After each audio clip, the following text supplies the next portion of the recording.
Hi students, today I'm going to share with you some important aspects of agency theory, which is a very important theory in the area of corporate finance. This theory pertains mainly to agency problems which the corporate world faces, specifically the companies which are listed, and what are the kind of possible solutions to those problems. That is all that theory is all about. So let's get going and see what this theory is meant to be for the students of corporate finance. The first thing that we need to understand is what is the agency relationship all about. So in the world of business, firms can be viewed as a set of contracts. So this is as per set of contracts theory. Contract is a legal agreement between any two parties. Generally, in such contracts, one party is the principal and the other party is the agent.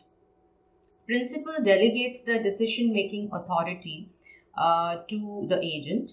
Agent is supposed to take such decisions keeping in mind the best interest of the principal.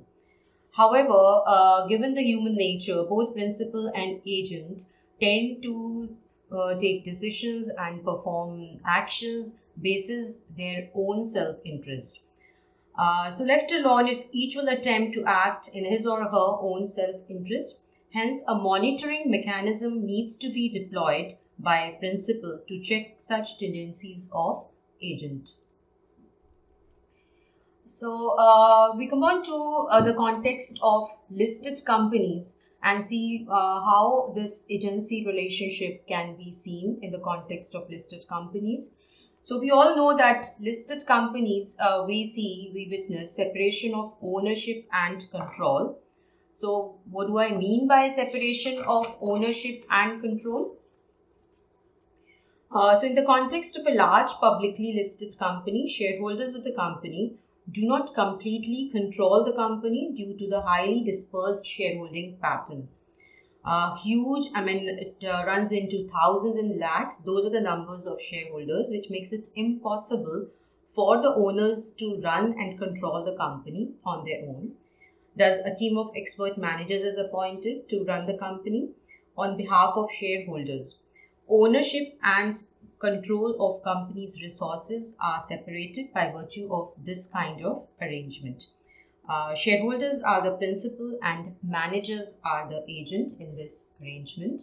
So as you could see that shareholders appoint board of directors and board of directors further employ management to carry out the routine business operations and generate profits for the shareholders.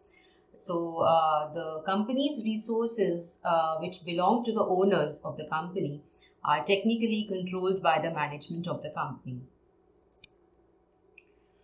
So this kind of arrangement in a listed corporation leads us to the problem of agency, which is termed as agency problem. So this agency problem arises due to the agency relationship that you witnessed in the earlier slide.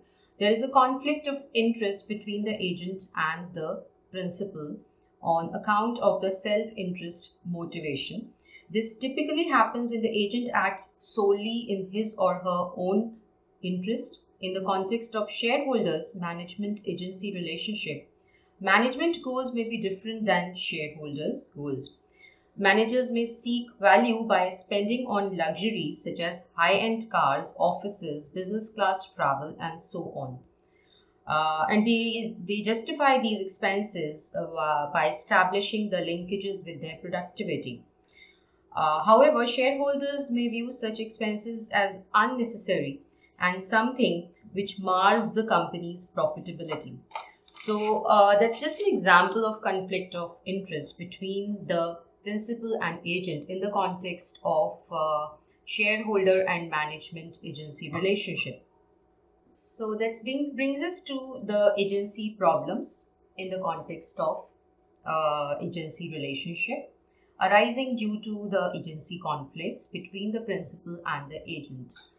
So there are certain costs which are required to be incurred to handle these agency problems. The shareholders can discourage the managers from diverging from the shareholders' interest by devising suitable mechanisms.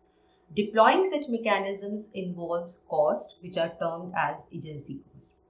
There are four types of agency costs which are listed in the literature: monitoring, bonding, opportunity, and structuring. Monitoring and bonding pertain to direct agency costs, whereas opportunity and structuring pertains to indirect agency cost. So, just to give you an idea, monitoring costs comprise of the costs incurred to monitor the behavior of managers, such as audit fee, inspection costs, etc. On the other hand, bonding costs is about a kind of insurance against losses caused to owners due to dishonest act of managers. Companies acquire fidelity bonds from a third-party bonding company. This mechanism is less prevalent though. Moving on to the opportunity cost, which is an indirect cost. This is on account of the inability of the managers to seize the profitable opportunities in a prompt manner, and hence it causes losses for the company.